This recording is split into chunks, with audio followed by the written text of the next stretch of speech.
Hello everyone, आप सभी को प्रभात का नमस्कार। फिजिक्स वेद ऑनलाइन क्लासेस में आप सभी का स्वागत है। पिछले क्लास में हमने बात किया था रिफ्रैक्टिव इंडेक्स के बारे में, बेसिक्स हमने जाने थे। आज हम बात करेंगे रिफ्रैक्शन के बारे में, ठीक है ना, क्योंकि थोड़ी सी चीज़ें बेसिक्स जो हैं वो जाननी ज़रूरी थी। रिफ्रैक्टिव इंडेक्स के बारे में हमने क्या जाना था? किसी भी मीडियम का जो रिफ्रैक्टिव इंडेक्स होता है, यानी कि रिफ्रैक्टिव इंडेक्स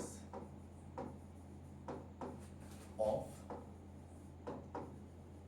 एनी मीडियम, किसी भी मीडियम का जो रिफ्रैक्टिव इंडेक्स होता था, उस रिफ्रैक्टिव इंडेक्स के बारे में हमने ये जाना था कि जैसे रिफ्रैक्टिव इंडेक्स को म्यू से हम रिप्रेजेंट करते थे, तो refractive index of a medium is equals to speed of light in air या फिर वैक्यूम डिवाइडेड बाय उस मीडियम में उसकी स्पीड क्या है, ये चीज। और ये निकल के आया था हमारे सामने रिफ्रैक्टिव इंडेक्स का एक्सप्रेशन, ठीक है। रिफ्रैक्टिव इंडेक्स एक्चुअली एक मीडियम की प्रॉपर्टी होती है, प्योर रेशियो होता है, इसके पास कोई यूनिट नहीं होती, कोई डायमेंशन नहीं होती। और रिफ्रैक्टिव इंडेक्स आपको मीडियम के ऑप्टिकल डेंसिटी के बारे में बताता है कि मीडियम आपका कितना रेयर या फिर कितना डेंसर है। तो ये सारी चीजें हम जान चुके थे। आज हम लोग स्टार्ट करने वाले हैं रिफ्रैक्शन ऑफ लाइट, ठीक है ना। Refraction of light, refraction of light. तो रिफ्रैक्शन क्या होता है? जैसे कि हम लोगों ने रिफ्लेक्शन के बारे में पढ़ा था। रिफ्लेक्शन के बारे में हम जाने थे कि the bouncing back of light in the same medium, यानी कि एक लाइट आती है, किसी सरफेस पे टकराती है, टकराने के बाद उसी मीडियम में वापस लौट जाती है। तो ये वाला जो प्रोसेस था या ये वाला जो फिनोमेना था लाइट का, इसको बोला जाता था रिफ्लेक्शन। और रिफ्लेक्शन एक लॉ के तहत होता था। तो फिर वहां पे हमने लॉ ऑफ रिफ्लेक्शन के बारे में जाने थे कि एंगल ऑफ इंसिडेंट जो होना चाहिए वो एंगल ऑफ रिफ्लेक्शन के बराबर होना चाहिए। इंसिडेंट रे, नॉर्मल और रिफ्लेक्टेड रे सारी की सारी एक ही प्लेन में होनी चाहिए। तो वहाँ तो सारी की सारी बातें हम लोग रिफ्लेक्शन के बारे में कर चुके थे। आज हम बात करेंगे रिफ्रैक्शन की। तो रिफ्रैक्शन में होता क्या है कि जब लाइट एक मीडियम से दूसरे मीडियम में जाती है ना, तो ये बात तो हम जान चुके हैं कि हर एक मीडियम में लाइट की जो स्पीड होती है वो अलग अलग होती है, depending on the refractive index of that medium. अगर वो मीडियम का रिफ्रैक्टिव इंडेक्स ज़्यादा है, यानी कि अगर वो मीडियम डेंसर है, तो वहाँ पे लाइट की स्पीड जो होगी वो कम हो जाएगी। अगर वो रेयरर है तो वहाँ पे लाइट की स्पीड जो होती है वो ज़्यादा होती है। सबसे ज़्यादा लाइट की स्पीड जो होती है वो एयर या फिर वैक्यूम में कंसिडर किया जाता है। तो चूंकि स्पीड ऑफ लाइट में चेंजेस आ रहे हैं, तो इन चेंजेस की वजह से लाइट अपने पाथ को कंटिन्यू नहीं कर पाती है। यानी कि एक मीडियम में जिस पाथ पे वो चल रही थी, दूसरे मीडियम में उस पाथ को फॉलो नहीं कर पाती, थोड़ा सा वो भटक जाती है अपने रास्ते से। हाँ, लेकिन एक चीज़ होती है, लाइट दोनों मीडियम में स्ट्रेट लाइन में ही ट्रेवल करती है, यानी कि rectilinear propagation of light refraction के केस में वैलिड होता है। लाइट एक मीडियम में है, भले उसकी स्पीड कम है, वो स्ट्रेट लाइन पे ट्रेवल करेगी। दूसरे मीडियम में आई, वहाँ पे स्पीड चेंज हुई। स्पीड चेंज होने से ऐसा नहीं कि उसका पाथ चेंज हो जाएगा, पाथ का शेप चेंज नहीं होता, थोड़ा सा वो डेविएट हो जाती है, ठीक है। तो आप इसमें लिख सकते हैं कि the deviation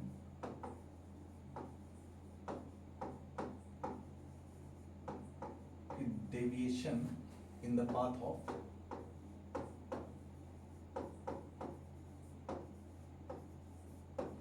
light ray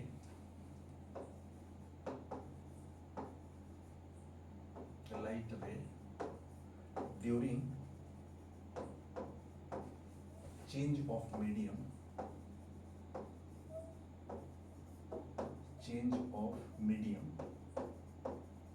is known as refraction।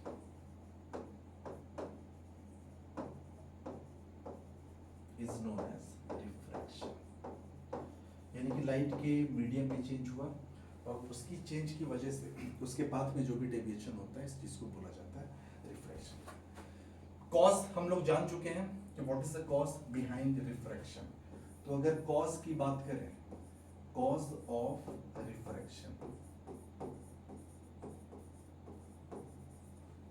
तो कॉज अभी तो हमने बात किया कि लाइट की स्पीड में चेंज हो जाना ही इसका सबसे बड़ा रीजन होता है। तो आप ऐसे लिख सकते हैं कि ड्यूरिंग चेंज ऑफ मीडियम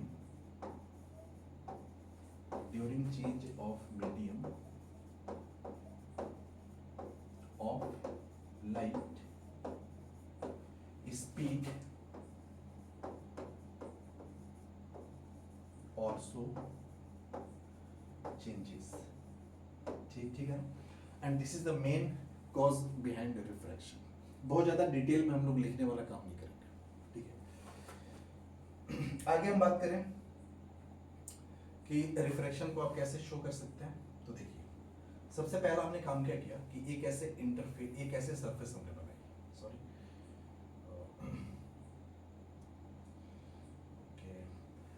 तो ये हमारा एक कोई बाउंड्री है। बाउंड्री का मतलब इसके ऊपर कुछ मीडियम रहा होगा, नीचे कोई और मीडियम है, यहाँ पे कोई एक मीडियम है, ये हो गया हमने मान लिया मीडियम 1, यहाँ पे हमने मान लिया दिस वन इज मीडियम 2। एक लाइट है जो फर्स्ट वाले मीडियम में इंसिडेंट होती है, तो लाइट ऐसे इंसिडेंट हुई फर्स्ट वाले मीडियम में। अब देखो लॉजिक हमारा ये कहता है ना, हम आपसे पूछे कि लाइट का पाथ क्या होना चाहिए, आप बोलोगे कि लाइट तो हमेशा रेक्टिलिनियर, लाइट के साथ हमेशा लाइट स्ट्रेट लाइन में ट्रेवल करती है, तो लाइट के साथ होना ये चाहिए था कि लाइट इस वाले पाथ को पकड़ के सीधी निकल जाती, लेकिन ऐसा देखा नहीं है। ये लाइट का जो है ये ओरिजिनल पाथ है। होता क्या है कि जैसे मीडियम चेंज होता है, अच्छा हम आपसे बोले कि इस मीडियम में स्पीड ऑफ लाइट बताओ, तो हमने मान लिया कि इस मीडियम में का जो रिफ्रैक्टिव इंडेक्स है, इसका रिफ्रैक्टिव इंडेक्स हमने μ1 मान लिया, इसका रिफ्रैक्टिव इंडेक्स हमने μ2 मान लिया। इसमें जो स्पीड ऑफ लाइट है हमने मान लिया स्पीड ऑफ लाइट जो है वो v1 है, तो v1 हो जाएगा c डिवाइड बाई μ1। अभी तो हमने पढ़ा μ is equals to c upon v होता है, तो v is equals to c upon μ1। तो speed of light first medium में निकाल रहे हैं, तो speed of light upon refractive index of first medium हमें लेना पड़ेगा। यहाँ पे सेकंड मीडियम में जो स्पीड ऑफ लाइट होगी उसको हमने मान लिया v2, और v2 आपका हो जाएगा c डिवाइड बाई μ2, ठीक है ना।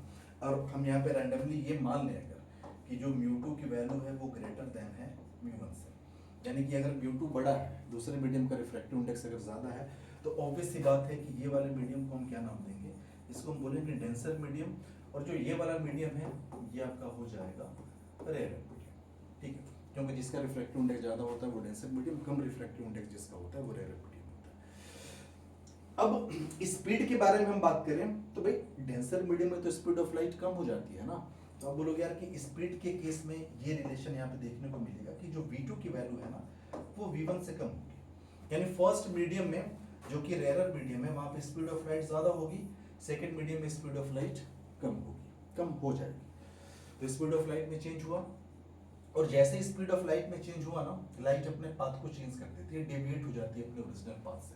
तो ये जो लाइट है जो इस पाथ को फॉलो करनी चाहिए थी अगर मीडियम चेंज ना होता तो, लेकिन ये थोड़ा सा डेविएट हो गया अपने रास्ते से, लाइट कुछ ऐसे निकल गई, ठीक है। तो ये हमने आपको दिखा रखा है लाइट के पाथ में डेविएशन, तो आप देख सकते हैं कि इतना लाइट जो है अपने ओरिजिनल पाथ से डेविएट हुई है। ये डेविएशन जरूरी नहीं कि इधर हो, ये उधर भी हो सकता था, लेकिन इस पर्टिकुलर केस में जो होगा डेविएशन वो इस साइड में होगा, ठीक है। साथ ही साथ कुछ कुछ टर्म्स जानने जरूरी है हमें, और वो टर्म्स क्या हैं कि जैसे जहां पे लाइट इंसिडेंट हुई है वहां पे एक नॉर्मल आप ड्रॉ करो, तो ये हमने ड्रॉ कर दिया नॉर्मल, ठीक है, नॉर्मल ड्रॉ कर दिया। तो ये तो हमारी इंसिडेंट रे है ना, this one is our incident ray, ठीक है, ये आपका हो गया नॉर्मल। और नॉर्मल और इंसिडेंट रे के बीच का जो एंगल होता है एंगल आई, इसको हम बोलेंगे एंगल ऑफ इंसिडेंट, इसको हम लिख नहीं रहे हैं, वही है जैसा वहां पे होता था, ये आपका हो गया angle of incident. This one is our refracted ray, ये जो है हमारी ये रिफ्रैक्टेड रे है। रिफ्लेक्शन के केस में आप देखे होंगे कि वहां पर रिफ्लेक्टेड रे थी जो कि सेम मीडियम में रिफ्लेक्ट होकर चली जा रही थी, जिस मीडियम से आई थी उसी मीडियम में वापस चली जाती थी, तो वो रिफ्लेक्टेड रे होती थी, यहाँ पे रिफ्रैक्टेड रे, ठीक है।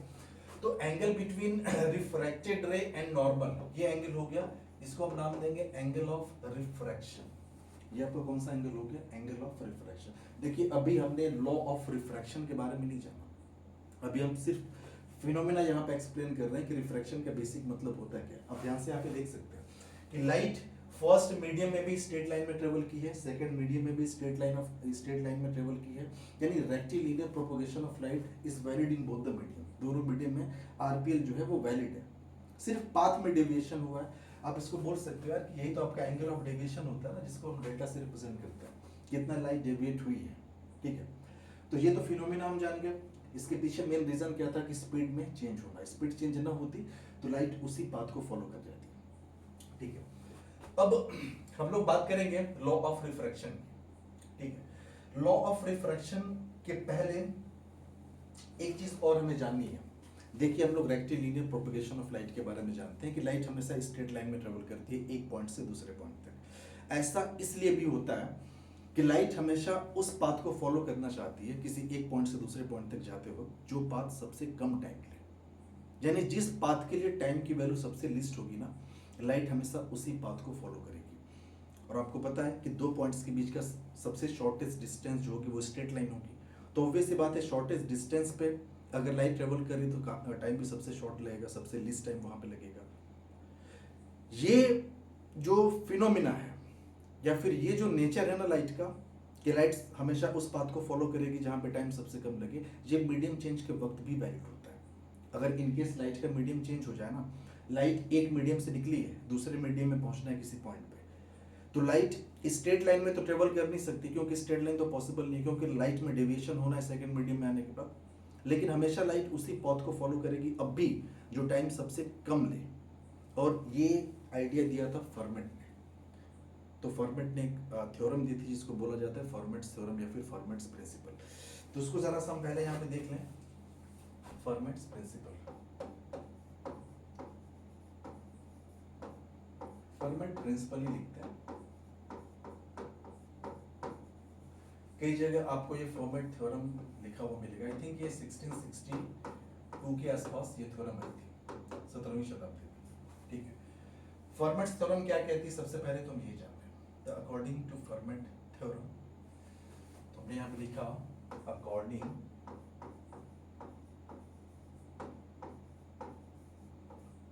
To Fermat theorem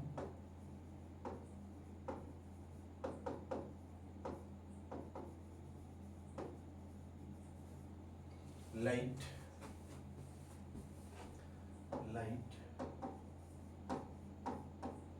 will travel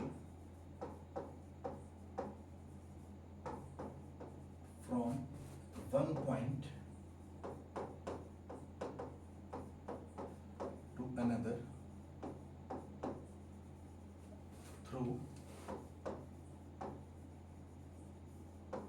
the path which will take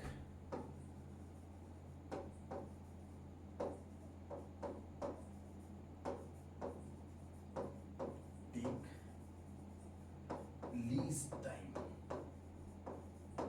ठीक है ना, यानी लाइट अगर एक पॉइंट से दूसरे पॉइंट तक ट्रेवल कर रही है तो हमेशा वो उस पाथ को फॉलो करेगी जहां से टाइम सबसे मिनिमम सबसे लीस्ट लगे। ठीक है, ये तो उनका स्टेटमेंट था, लेकिन कहानी सिर्फ स्टेटमेंट पे खत्म नहीं होती भाई। उन्होंने ऐसा प्रूफ भी तो दिया होगा ना, और प्रूफ देने के बाद कुछ ना कुछ कंक्लूजन्स निकले होंगे। तो चलो बात करते हैं इसके प्रूफ की। एक लाइट सोर्स है किसी मीडियम में, तो चलो सबसे पहले हमने क्या किया कि एक यहाँ पे कोई लाइट सोर्स है और लाइट जो है यहाँ से निकली है और वो दूसरे मीडियम में जाने वाली है। तो सबसे पहले तो मीडियम की एक बाउंड्री बना लें। बाउंड्री बनानी इसलिए जरूरी है भाई लाइट का तो मीडियम चेंज होने वाला है ना, सो this one is the boundary. और आपको याद हो तो हमने बोला था कि जो बाउंड्री होती है उसको नाम दिया गया इंटरफेस। इंटरफेस मतलब वो सरफेस जो कि दो मीडियम को आपस में सेपरेट करती है, यानी ऐसे मीडियम जो ऑप्टिकली अलग अलग डेंसिटी वाले। इसमें एक लाइट ट्रेवल करती हुई आ रही है और वो जो लाइट है ऐसे, ये लाइट ऐसे इंसिडेंट हुई। चलो ऐसे हमने मान लिया, इधर इंसिडेंट कराते हैं, यहाँ पे लाइट इंसिडेंट हुई। अब ये बात तो हम जानते हैं कि जहाँ पे आपने लाइट को इंसिडेंट कराया तो वहाँ पे एक पहले तो आप नॉर्मल ड्रॉ करो, एंगल्स वगैरह के कैलकुलेशंस के लिए काम आएंगे। तो एक हमने क्या किया, यहाँ पे ऐसे नॉर्मल ड्रॉ कर लिया, this one is our normal. ठीक है, आगे अब बोलोगे यार कि आप एंगल ऑफ इंसिडेंट मार्क कर ही लो ना, ये एंगल ऑफ इंसिडेंट हो गया, ये तो आपकी इंसिडेंट रे हो गई ना। This one is our medium one, ये हमारा जो है वो मीडियम वन है। इधर जो आपको नीचे दिख रहा है ना, this one is our medium second. Medium one है तो इस मीडियम का जो रिफ्रैक्टिव इंडेक्स है हमने ले रखा है म्यू वन, और इस मीडियम का जो रिफ्रैक्टिव इंडेक्स है हमने ले रखा है म्यू टू। हम इस बात में फिलहाल इंटरेस्टेड नहीं है कौन सा रेयर मीडियम है कौन सा डेंसर मीडियम है, बस इतना कि दोनों मीडियम अलग अलग ऑप्टिकल डेंसिटी के हैं, दोनों की डेंसिटी सेम नहीं है, मतलब रिफ्रैक्शन होने वाला है यहाँ पे। लाइट को जाना कहाँ पे है, तो हम मान ले कि कोई यहाँ पे पॉइंट था लाइट जो है वो यहाँ पे जाना चाहती थी, यहीं पे, चलो यहाँ पे हमने मान लिया कि लाइट को यहाँ पे जाना था, चलो लाइट को भेजते हैं फिर यहाँ पे, तो लाइट ऐसे आई। अब ध्यान से देखेंगे तो हमने ये जो इंसिडेंट रे है, this one is our incident ray, ये हमारी रिफ्रैक्टेड रे है, तो हमने डेविएशन दिखा दिया। देखो लाइट इस पाथ पे आ रही थी, थोड़ा सा ऐसे डेविएट हो गई, इस यहाँ तक पहुंच गई लाइट, ठीक है, जहाँ तक इसको पहुंचना था, इस पॉइंट को चलो हम कुछ नाम दे देते हैं ना, इस पॉइंट को हमने बोल दिया पी, यानी एस से लाइट निकली है, पी तक गई है। लाइट देखो दोनों मीडियम में लाइट ने ट्रेवल किया, ठीक है। एक काम और करते हैं, कुछ नॉर्मल सोल ड्रॉ कर लेते हैं, तो यहाँ से एक नॉर्मल ऐसे हम ड्रॉ कर देते हैं यहाँ पे, क्योंकि पूरी ज्योमेट्री यहाँ पे यूज होने वाली है, ऐसे यहाँ पे ऐसे हम नॉर्मल ड्रॉ कर देते हैं, ओके ये हो गया, ठीक है। दूसरी बात, अगर हम आपसे पूछें कि अच्छा आप ये बता सकते हो क्या कि इस मीडियम में लाइट की स्पीड क्या रही होगी फर्स्ट मीडियम, तो आपको पता है कि किसी मीडियम में जो लाइट की स्पीड होती है ना, वो होता है c डिवाइड बाई उस मीडियम का रिफ्रैक्टिव इंडेक्स, ये होता है। तो हमें इस मीडियम में स्पीड ऑफ लाइट निकालनी है ना, तो इस मीडियम में जो स्पीड ऑफ लाइट है वो हमने मान लिया v1, सॉरी कहीं और लिखते हैं, इस मीडियम में जो स्पीड ऑफ लाइट है उसको हमने मान लिया v1, तो v1 हो जाएगा c divided by speed of light in the first medium. Second medium में जो स्पीड ऑफ लाइट है उसको हमने मान लिया v2, so v2 will be equals to c divided by, ये आपका हो जाएगा v2। तो हमने यहाँ पे v2 भी देख लिया, v1 भी देख लिया, सारी चीजें हमें यहाँ पे इस्तेमाल करनी है, इसलिए पहले तो हम लोग यहाँ पे डाटा को कलेक्ट कर रहे हैं, ये सारी चीजें थोड़ा नेमिंग कर दिया जाए। तो इस पॉइंट का जो नाम है, चलो हमने बोल दिया ये a है, इसको हमने बोल दिया, चलो इसको हम b बोल दें इस वाले पॉइंट को, और इस वाले पॉइंट को हम बोल दें c, ठीक है। साथ ही साथ ये वाली जो डिस्टेंस है ना a से लेकर b तक, ये वाली डिस्टेंस को हम चलो मान लेते हैं कि x है, इसको हमने मान लिया x, और ये वाली डिस्टेंस को या तो आप y मान लो, या तो y आपको नहीं मानना तो आप ऐसे सोचो ना कि AC में से आप AB घटा दो, AB मतलब x घटा दो, तो ये जो होगा ये आपका हो जाएगा AC माइनस x, यहाँ से लेकर यहाँ तक, ये एंगल ऑफ इंसिडेंट हो गया। और ऑब्वियस सी बात है कि रिफ्रैक्टेड रे और नॉर्मल के बीच का जो एंगल रहा होगा, ये रहा होगा angle of refraction, so this one is hour angle of refraction. एक बात आप गौर करिएगा, अगर ये आपका एंगल ऑफ इंसिडेंट I है ना, तो ऑल्टरनेट एंगल आपका ये भी I हो जाएगा, अगर ये R है ना, तो ये भी आपका एंगल कितना हो जाएगा, R हो जाएगा, ठीक है।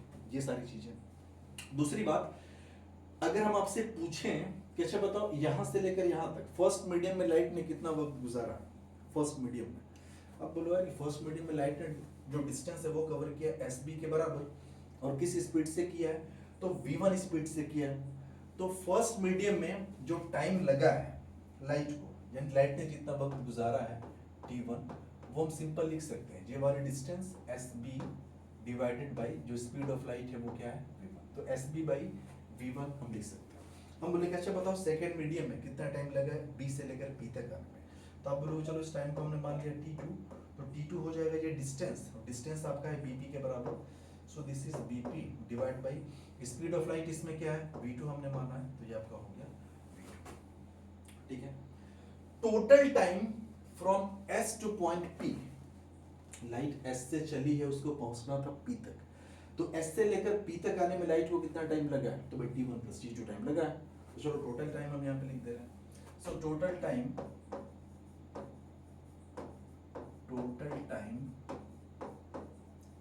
टेकन बाय लाइट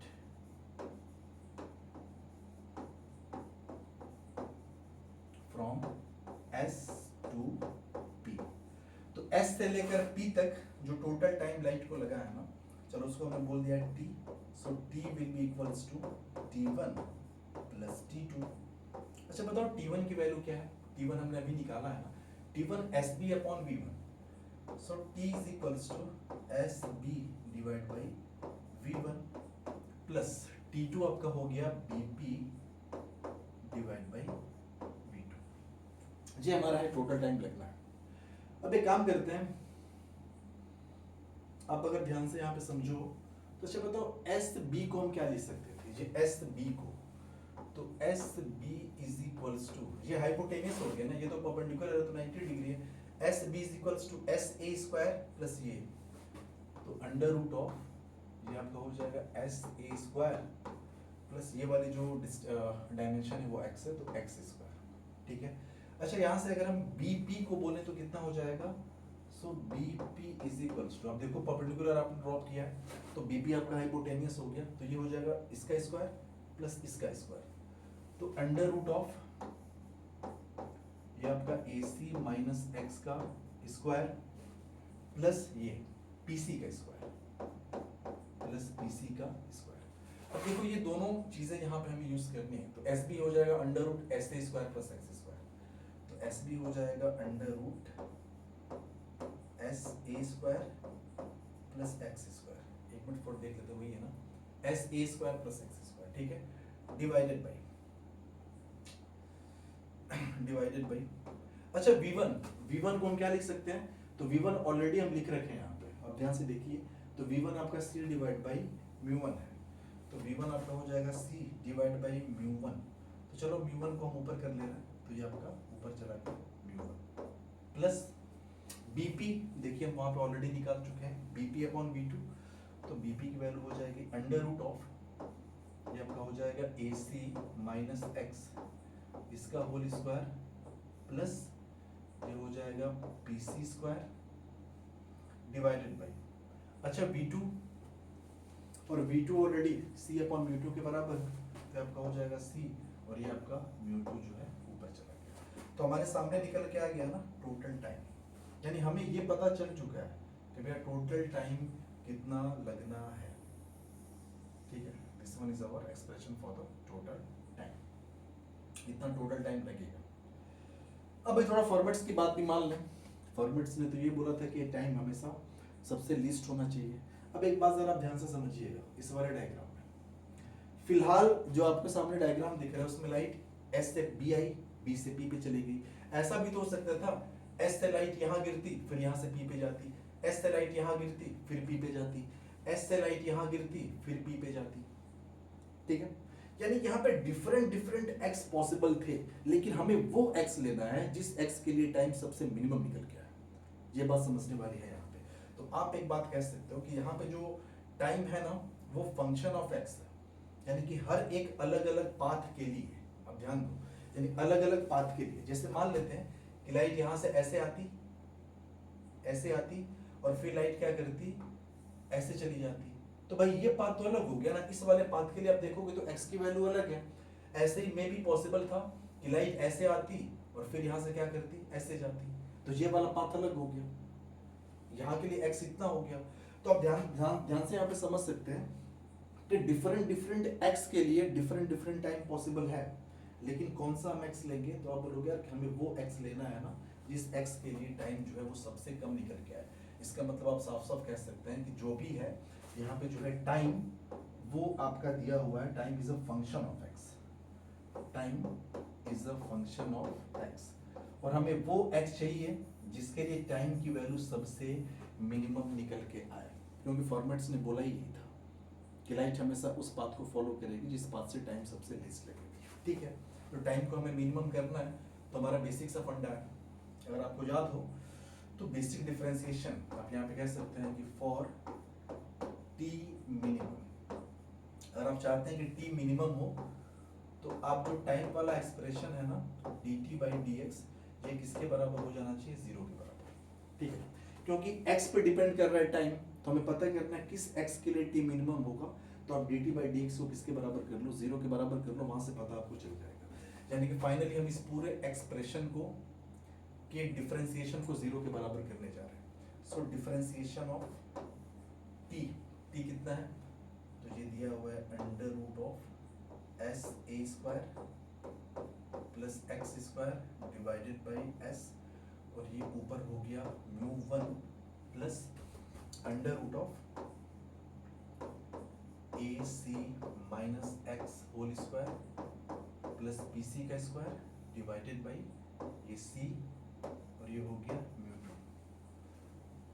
तो differentiation of this with respect to, किसके रेस्पेक्ट में हम कर रहे हैं, टाइम के रेस्पेक्ट में ही कर रहा है, ये इज इक्वल्स टू कितना होना चाहिए, सॉरी टाइम के रेस्पेक्ट में नहीं यार, यहाँ पे एक्स के रेस्पेक्ट में कर रहा है ना, जी विद रिस्पेक्ट टू एक्स, इसकी वैल्यू होनी चाहिए आपकी 0 के बराबर। और सिंपल सा डिफरेंशिएशन है, इसको डिफरेंशिएट करके हमें जो भी रिजल्ट मिलेगा, देखते हैं क्या मिलता है। थोड़ा सा अब बस ये बड़ा नजर आ रहा होगा लेकिन ऐसा कुछ नहीं है। चलिए डिफरेंशिएशन ऑफ, इसको एक काम करते हैं ना, ये म्यू 1 अपॉन, एक मिनट, ये सी है, सॉरी जहां पे आपका जो है वो सी है, इस वन सी। चलिए इसको आप ऐसे भी लिख सकते हैं कि S A square plus X square power 1/2, और ये आपका हो जाएगा म्यू 1 अपॉन सी 1। ठीक है, अब आपने ये चीज, आपको ये चीज पता होगी, एडिशन के फॉर्म में आप डिफरेंशिएशन अलग अलग भी आप कर सकते हो। ठीक है, तो ये जो पहला टर्म है इसको डिफरेंशिएट किया किसके रेस्पेक्ट में, एक्स के रेस्पेक्ट में, प्लस ये जो सेकंड टर्म है यानी डिफरेंशिएशन है, इसके साथ भी आप वही काम करो, ये आपका हो जाएगा AC minus X whole square plus BC इसका स्क्वायर, और ये आपका हो गया म्यू 2 डिवाइड बाई C। इस पूरे का जो डिफरेंशिएशन है विद रिस्पेक्ट टू x, ये हम क्या करते हैं 0। ठीक है, C1 नहीं होगा। अच्छा, जो कांस्टेंट है उसको तो हम बाहर कर सकते हैं, तो चलिए कांस्टेंट टर्म को हम बाहर कर ले, तो mu 1 upon C, this one is constant, फिर डिफरेंशिएशन के बाहर आ गया म्यू 1 बाई सी, इसका डिफरेंशिएशन हो जाएगा 1/2, और ये जो पूरा आपका दिया हुआ है S A square plus X square, power एक घट जाएगा तो 1/2 माइनस 1, साथ ही साथ एक्स स्क्वायर भी तो डिफरेंशिएट होगा ना, क्योंकि हम एक्स के रेस्पेक्ट में कर रहे हैं, तो इनटू ये हो गया 2x। ठीक है, ये हो गया आप प्लस, यहाँ पे डिफरेंशिएट करिए आप, ये पावर 1/2 माफ करिएगा, तो ये आपका हो गया म्यू 2 बाई सी, ये कांस्टेंट है बाहर आ गया, इस पूरे का डिफरेंशिएशन हो जाएगा 1/2, और जो अंदर दिया हुआ है AC माइनस एक्स स्क्वायर का whole square plus BC square, इस पूरे का पावर 1/2 माइनस 1, साथ ही साथ आपका माइनस एक्स स्क्वायर भी आपका डिफरेंशिएट होगा। ठीक है, सॉरी माइनस एक्स आपका डिफरेंशिएट होगा, ये पूरा का पूरा तो डिफरेंशिएट हो चुका है ना, AC माइनस एक्स, एक मिनट, ये आपका हो गया 1/2 AC minus X square plus BC square, तो इस पूरे को डिफरेंशिएट कर दिया गया। ठीक है, अब ये वाला टर्म्स बचा हुआ है, तो चलो इसको डिफरेंशिएट करते हैं, तो ये हो जाएगा 2 टाइम्स ये AC माइनस एक्स। ठीक है, साथ ही साथ अब आपका माइनस एक्स भी डिफरेंशिएट होगा, तो माइनस एक्स का आपका हो जाएगा -1 इज इक्वल्स टू हमें करना है 0 के बराबर। ठीक है, ये चीज है यहाँ पे। अब देखो इसमें कैलकुलेशन मिस्टेक के चांसेस हैं जो होगा, जो कि सामने ऐसे बड़ा सा दिख रहा है, तो मे बी ऐसा पॉसिबल हो, लेकिन कोशिश करते हैं हम लोग कि ना हो। ये 2 से ये 2 आपका कट गया। ठीक है, तो यहाँ पे आपका म्यू 1 डिवाइड बाई सी को तो आप ऐसे ही रहने दो, साथ ही साथ ये 1/2 माइनस 1, ये -1/2 होगा, तो इसको आप नीचे ही कर लो, तो ऊपर बचा आपका x डिवाइडेड बाई, ये नीचे आपका हो जाएगा, तो SA square plus X square का पावर -1/2, तो ये आपका SA square plus X square, ऊपर रहेगा तो 1/2 माइनस 1 यानी पावर -1/2 आएगा, डिनोमिनेटर में कर लो तो पावर सिंपल हो जाएगा 1/2। ठीक है, यहाँ पे क्या कट रहा है, एक मिनट जरा इस वाले डिफरेंशिएशन को फिर से देख लें। तो म्यू 2 बाई सी को हमने बाहर कर लिया एज ए कांस्टेंट, इस पूरे का डिफरेंशिएशन हो जाएगा 1/2 AC माइनस एक्स का, AC माइनस एक्स स्क्वायर कहाँ से लिख दिया हमने यार, सॉरी, ये आपका हो जाएगा A C minus X whole square plus B C square power 1/2 minus 1, ठीक है, plus 2 times A C minus X, ये भी ठीक है, फिर माइनस एक्स का आपका माइनस 1। चलो देखते हैं, गलत होगा तो पता चल जाएगा हम लोगों को, प्लस ये म्यू 2। अच्छा आप देखो ध्यान से, ये 2 से ये कैंसिल आउट हो जाएगा, ठीक है, 2 से ये कैंसिल आउट हो जाएगा,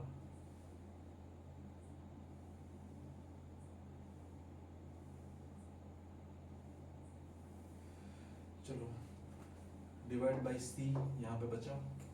अब इसको आप ध्यान से देखोगे ना तो ये आपका 1/2 माइनस 1, तो ये पावर माइनस 1/2 हो जाएगा, उसको हम नीचे कर लेते हैं। तो जब भी आप नीचे करोगे, ऊपर क्या है, तो ऊपर आप देख लेते हैं ए सी माइनस एक्स है, सो ए सी माइनस एक्स, और एक ये माइनस 1 बचा हुआ है, दिस वन इज माइनस 1, साथ ही साथ इस पूरे को हमने नीचे कर लिया। तो जब भी आप नीचे करोगे तो ये आपका हो जाएगा ए सी माइनस एक्स, इसका होल स्क्वायर प्लस आपका पी सी स्क्वायर पावर 1/2। 1/2 का मतलब ये रूट होता है, तो उसको हम चलो आगे लिख देंगे, इज इक्वल्स टू हमें 0 करना है, ठीक है। एक काम करते हैं, सी को कॉमन करके उधर कर देंगे तो सी भी आपका 0 हो जाएगा, तो सी को आप ऐसे ही गैप कर दो आप, या फिर आप ये कह सकते हैं कि सी से मल्टीप्लाई हमने दोनों तरफ कर दिया, न्यूमरेटर और न्यूमरेटर में, ठीक है।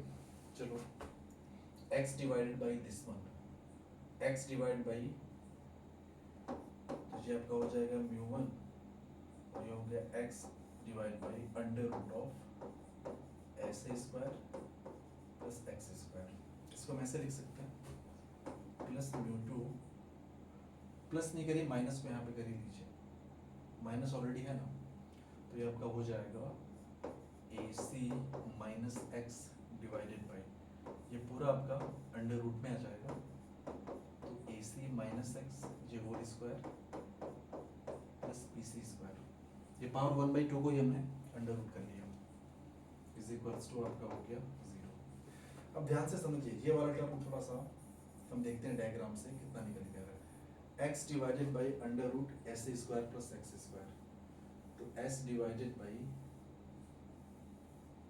डायग्राम से, तो आप देखेंगे x डिवाइडेड बाई, देखो x डिवाइडेड बाई ये वाली चीज, यही तो है ना आपका under root S square plus X square, तो आप यहाँ से लिख सकते हो ना, यहाँ से अगर हमें लिखना पड़े कि x divided by under root S A square plus X square, ये एक्चुअल में है क्या, तो आप देखिए परपेंडिकुलर अपॉन हाइपोटेनियस, ये तो साइन आई हो जाएगा, so this is equals to sine of I. ऐसे ही यहाँ पे आप देखोगे ना, तो A C minus X divided by ये वाला पूरा डायमेंशन, यानी कि A C minus X divided by ये नीचे, ये कितना हो जाएगा, तो ए सी माइनस एक्स का whole square plus B C square, so A C minus X का whole square plus B C square, ये आपका हो जाएगा, ये r है ना, तो ये परपेंडिकुलर अपॉन हाइपोटेनस, ये साइन r हो जाएगा, so this is equals to sine r। अब ध्यान से देखिए, जो हमारा फाइनल एक्सप्रेशन आया है ना, फाइनल एक्सप्रेशन पे अगर आप गौर करें तो अब देखिए x upon under root S square plus X square, ये साइन आई के बराबर हो गया, so this is mu 1 sine I minus ये आपका हो जाएगा म्यू 2 यहाँ पे बचा है, सो यहाँ पे लिख दीजिए म्यू 2, और ये वाला जो पूरा है अभी हमने देखा A C minus X upon under root A C minus X का whole square plus B C square, ये साइन आर के बराबर आ रहा था, तो जब हो जाएगा sine R is equals to 0। तो फाइनली हम यहाँ से ये कह सकते हैं कि mu 1 sine I is equals to mu 2 sine R, ठीक है। एक तो ये स्टेटमेंट हम यहाँ से दे सकते हैं, दूसरा हम ये भी दे सकते हैं कि साइन आर को इधर कर लो, म्यू 1 को इधर कर लो, तो ये आपका हो जाएगा sine I divide by sine R is equals to, ये हो गया म्यू 2 डिवाइड बाई म्यू 1, और देखो ये तो कांस्टेंट टर्म निकल के आएगा ना, रिफ्रैक्टिव इंडेक्स भी कांस्टेंट टर्म है, ये भी कांस्टेंट है, तो अब ये कह सकते हो कि इज इक्वल्स टू कांस्टेंट। देखो ये सब बताने का मेन ये चीज़ ये थी ना कि एक्चुअल में फॉर्मेट थ्योरम ने जो दिया था ना, उससे जो स्नेल्स का लॉ है वो प्रूफ हो जाता है। अब आप सोचोगे स्नेल्स का लॉ क्या है, तो अभी हम पढ़ेंगे लॉ ऑफ रिफ्रैक्शन। तो लॉ ऑफ रिफ्रैक्शन में हम लोग बात करेंगे स्नेल्स लॉ का, ठीक है। तो एक्चुअली में हम लोगों ने फॉर्मेट थ्योरम के थ्रू स्नेल्स लॉ का प्रूफ ही देखा है। तो mu one sine I is equals to mu two sine R. ये थोड़ा सा इसमें अगर कुछ प्रॉब्लम है तो सिर्फ ये डिफ्रेंसिएशन हमने खुद के यहाँ पे 2 बार 3 बार कई जगह यहाँ पे कैलकुलेशन मिस्टेक्स हुए, लेकिन finally we have got the results. हम लोग वहाँ तक पहुँच गए जो चीज़ हमें चाहिए थी, ठीक है।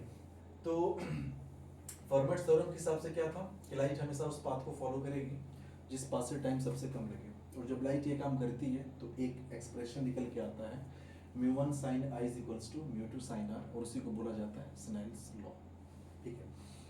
तो अब आप ऐसे लिख सकते हैं कि स्नेल्स लॉ क्या है हमारा, स्नेल्स लॉ। स्नेल्स लॉ जो आपका है एक्चुअल में लॉ ऑफ रिफ्रैक्शन ही है, law of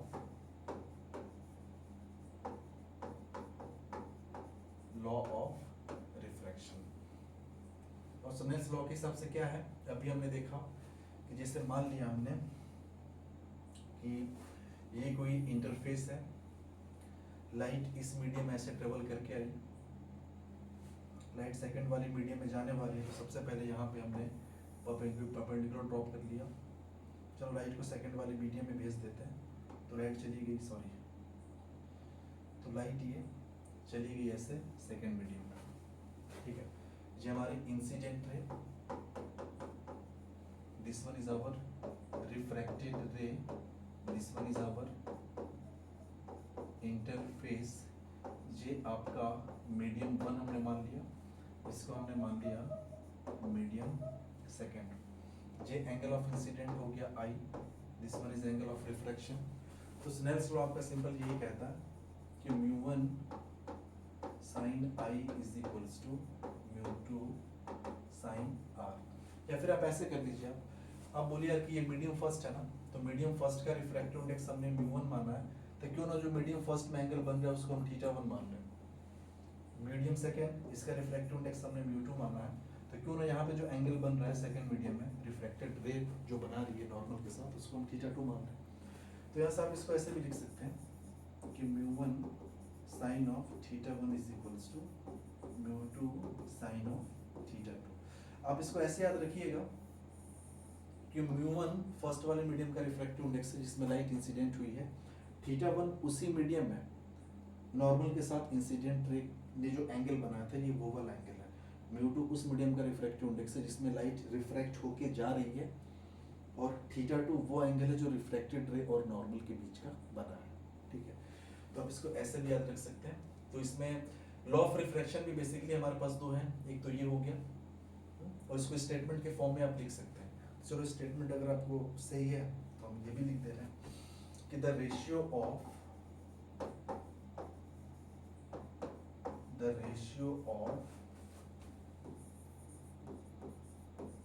sine of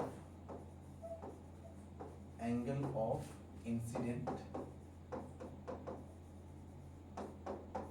to the sine of angle of refraction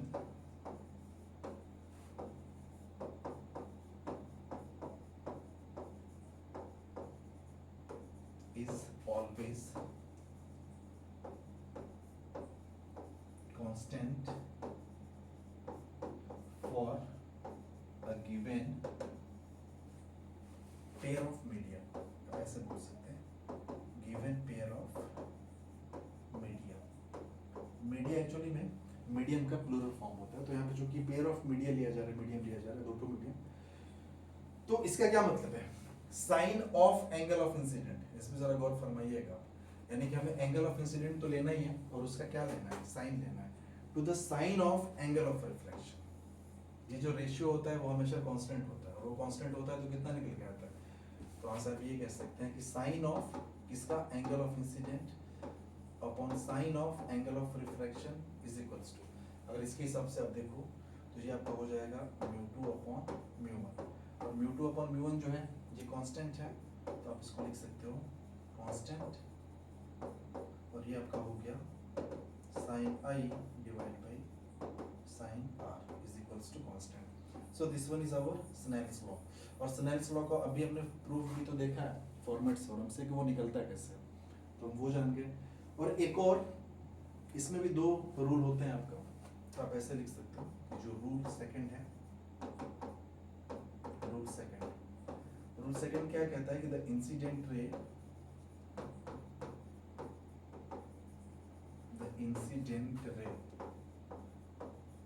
comma refracted ray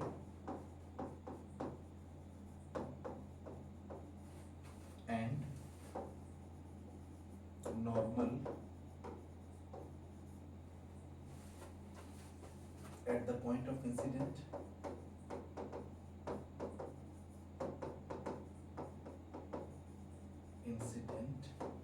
all lie in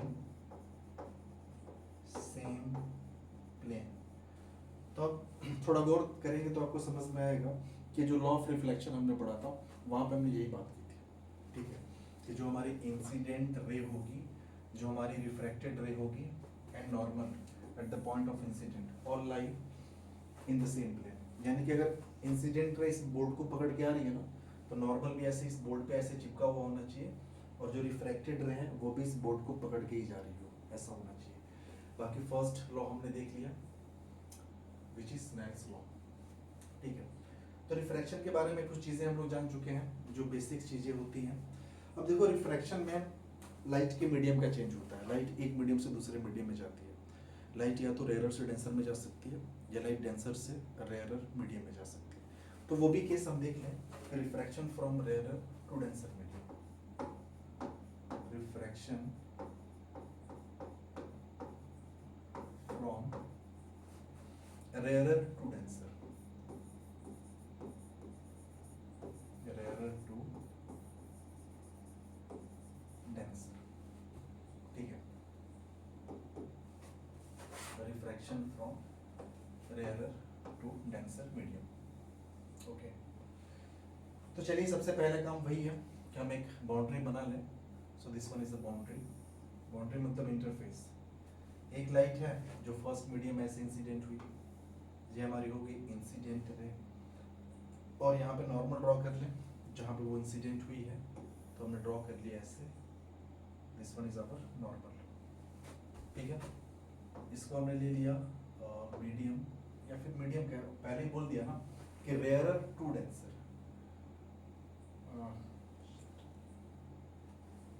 okay. तो ये जो है हमारा मीडियम, ये हमारा रेयरर मीडियम है, this one is our denser medium, ठीक है। रेयरर मीडियम है जिसका रिफ्रैक्टिव इंडेक्स हम मान लें μ1, और इसका रिफ्रैक्टिव इंडेक्स हमने मान लिया μ2। अब μ1 μ2 मान लीजिए, या फिर आप ऐसे मान लीजिए, इसी को आप बोल दीजिए क्या, ये μr मतलब refractive index of rarer medium, ये μ2 जो है ना आपका μd, refractive index of denser medium. This one is our incident ray, ये इंसिडेंट रे हो गई, ये आपका हो गया एंगल ऑफ इंसिडेंट, ठीक है। तो देखो ऐसा देखा गया। अब हमें बात करना है कि एंगल ऑफ रिफ्रैक्शन के बारे में, एंगल ऑफ रिफ्रैक्शन क्या निकलने वाला है, सॉरी एंगल का, ओके।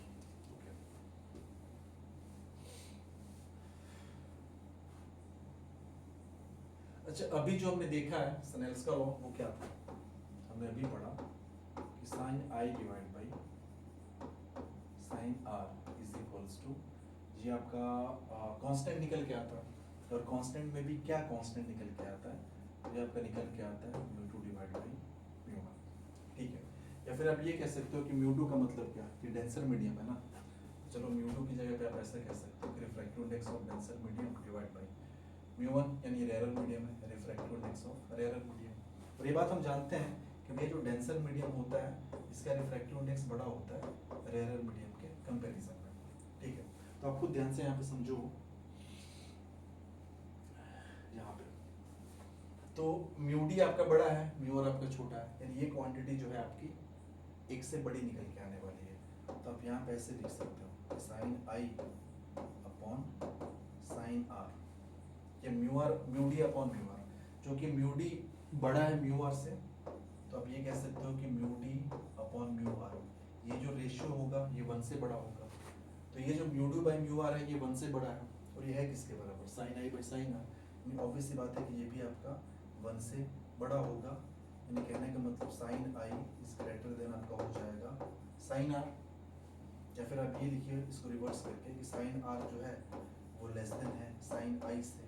तो अगर साइन आर छोटा है साइन आई से, इसका मतलब आर भी है वो आई से छोटा निकल के आएगा, ठीक है। Sine R is less than sine I, तो आपका आर जो होगा वो आई से छोटा निकल के आएगा। तो अब ये कह सकते हो कि जब रिफ्रैक्शन होगा ना, तो एंगल कुछ इस तरीके से बनेगा कि वो एंगल आपका आई से छोटा होगा। तो ऑब्वियसली बात है कि लाइट रिफ्रैक्ट होके ऐसे कुछ जाने वाली है।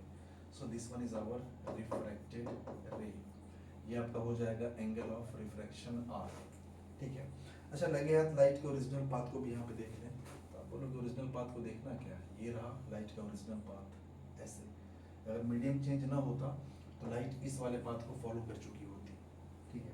और साथ ही साथ अगर हम आपसे बोलें कि कितना लाइट डेविएट हुई है, तो इतना डेविएट हुई है, दिस वन इज डेल्टा, ठीक है। तो ये सीन है। तो जब लाइट रेयरर से डेंसर की तरफ जाती है ना, refraction from rarer to denser medium, तो आपने देखा कि लाइट जो है वो नॉर्मल के तरफ बेंड हो गई। तो आप ऐसा लिख सकते हैं कि द रिफ्रैक्टेड रे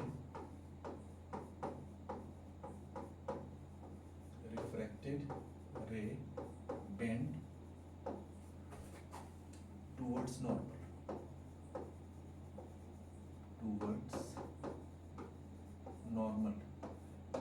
अगर नॉर्मल के टुवर्ड्स बेंड हो गई, इसका मतलब कि जो आपका एंगल आर है वो छोटा है एंगल आई से, ठीक है ना, ये सीन है। साथ ही साथ जो कि रेयरर मीडियम है, तो इसमें स्पीड ऑफ लाइट जो है वो v1, तो v1 आपका कितना हो जाएगा c डिवाइड बाई म्यू1 कह लो, या फिर म्यू आर, रेयरर मीडियम है। तो यहाँ पे स्पीड ऑफ लाइट v2, तो ये आपका हो जाएगा c divide by mu D. और हमें पता है कि डेंसर मीडियम में जो स्पीड ऑफ लाइट होती है वो कम होती है, यानी जो v2 होगा वो लेस देन होगा किससे, v1 से। ये चीज़ हमें पता चल गई। दूसरी बात और कि चलो हमने वेलोसिटीज का रिलेशन देख लिया, जो स्पीड है, साथ ही साथ हमने एंगल्स वगैरह जान लिए कि एंगल्स कितना आर आएगा, आर छोटा आएगा बड़ा आएगा, कैसे आएगा वो हमने यहाँ पे जाना। साथ ही साथ एक बात याद रखिए, जो रिलेशन वेवलेंथ का होता है ना, सॉरी स्पीड का होता है ना, वही रिलेशन वेवलेंथ का होता है। अगर स्पीड घटी है तो वेवलेंथ भी घटी होगी।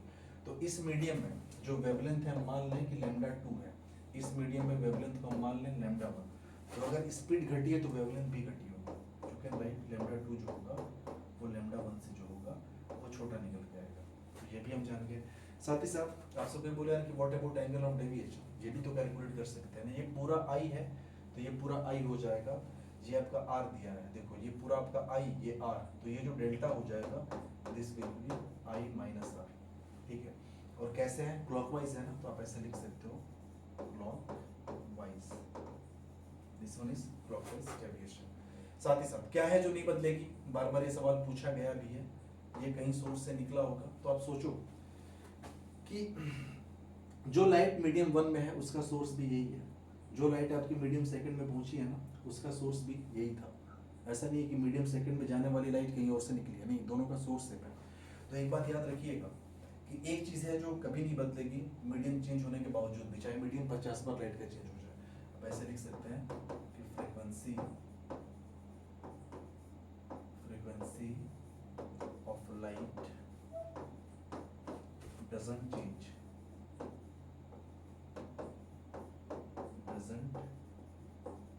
change during change of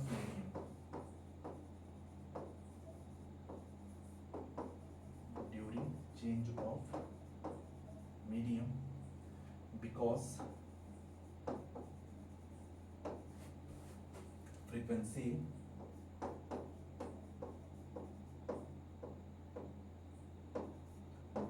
depends on source of light,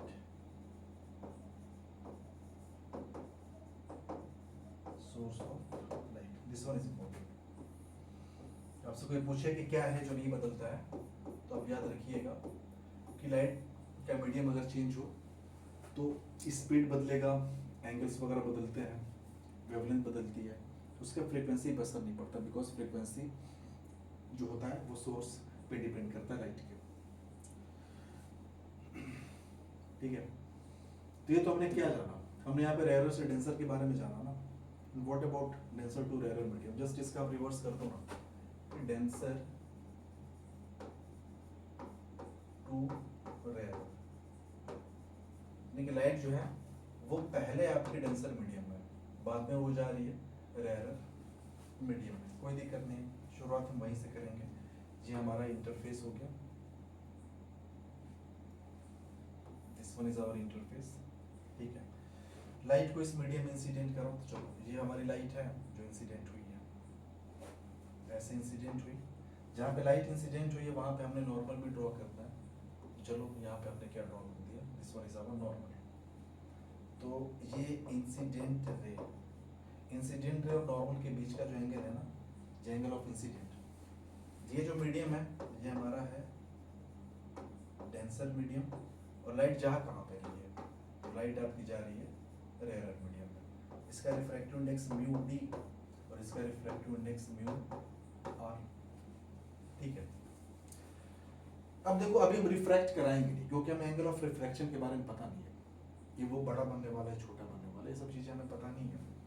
एक काम करते हैं, बार बार जो हमेशा करते हैं, इसको हम बोलेंगे कि यार this one is our medium one, this one is our medium second.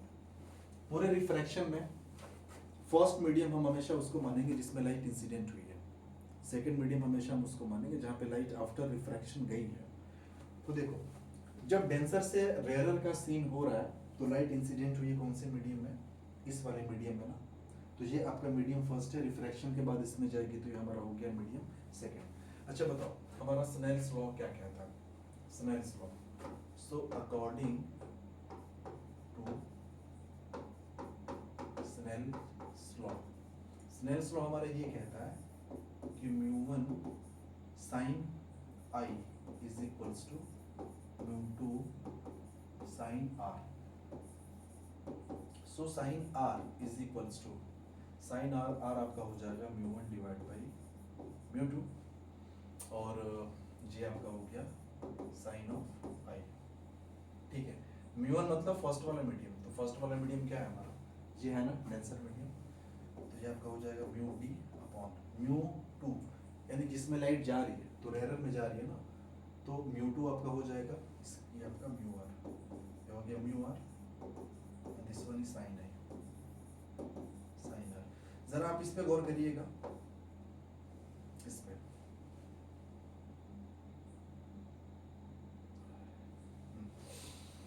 भाई ये बात तो हमें पता है कि जो म्यू डी की वैल्यू होगी वो बड़ी होगी म्यू आर से, ऑब्वियस सी बात है कि डेंसर मीडियम का रिफ्रैक्टिव इंडेक्स रेयर मीडियम से ज्यादा होगा। ठीक है, जब ज्यादा होगा तो एक काम करते हैं, साइन आई को पहले आप इधर ही कर लो, तो ये आपका हो गया साइन आर डिवाइड बाई,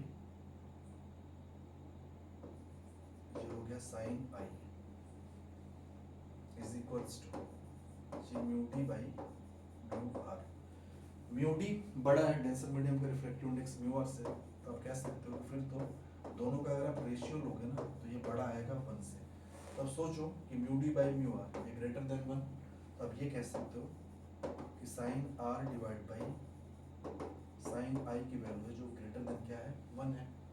अगर ये ग्रेटर देन 1 है तो फिर sine of R greater than हो जाएगा साइन ऑफ आई, इसको इधर कर लो, तो फिर उस हिसाब से आर जो होगा वो आई से बड़ा आएगा, यानी एंगल ऑफ रिफ्रैक्शन जो है ना एंगल ऑफ इंसिडेंट के कंपैरिजन में वो बड़ा निकलेगा।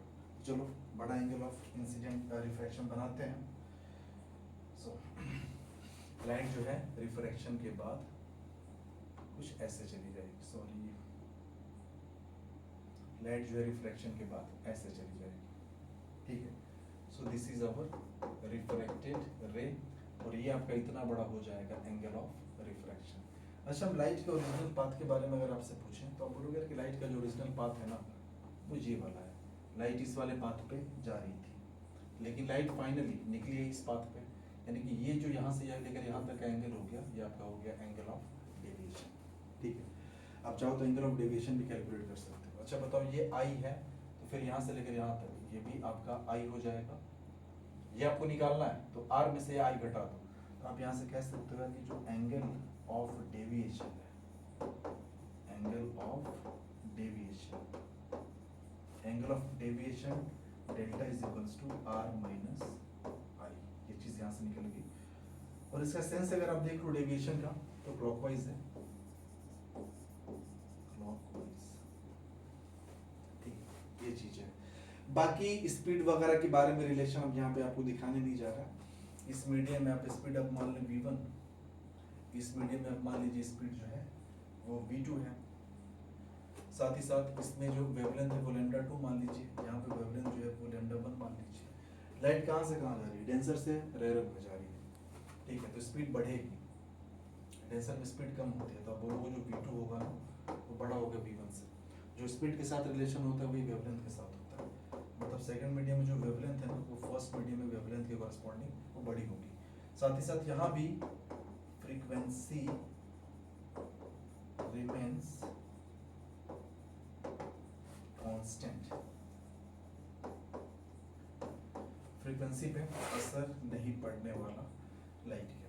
देखो ये सारी जो चीजें हम पढ़ रहे हैं ना ये बेसिकली आपका क्लास 10th में दिया हुआ है, ऐसा नहीं कुछ हम लोग चीज यहाँ पे नहीं पढ़ रहे हैं, सारी चीजें वही है। हाँ, आगे हम बात करेंगे ना रिफ्रैक्शन एट प्लेन सरफेस और image formation due to refraction, तो वहाँ पे बहुत सारी चीजें हैं जो आपको एक्स्ट्रा देखने को मिलेंगी। तो बेसिकली आज हमारा मेन मोटिव था कि रिफ्रैक्शन के जो लॉस हैं वो हम देख लें, साथ ही साथ स्नेल्स लॉ का प्रूफ हमने देखा और उसका प्रूफ हमने with the help of formats theorem देखा, फॉर्मेट्स प्रिंसिपल भी हम जाने वो होता है क्या, साथ ही साथ रिफ्रैक्शन के बारे में जो दो लॉस थे वो हम देखे, डेंसर से रेयरर लाइट जा रही है तब क्या होगा, रेयरर से डेंसर जा रही है तब लाइट क्या होगा। आई होप आपको लेक्चर समझ में आया होगा। Thank you.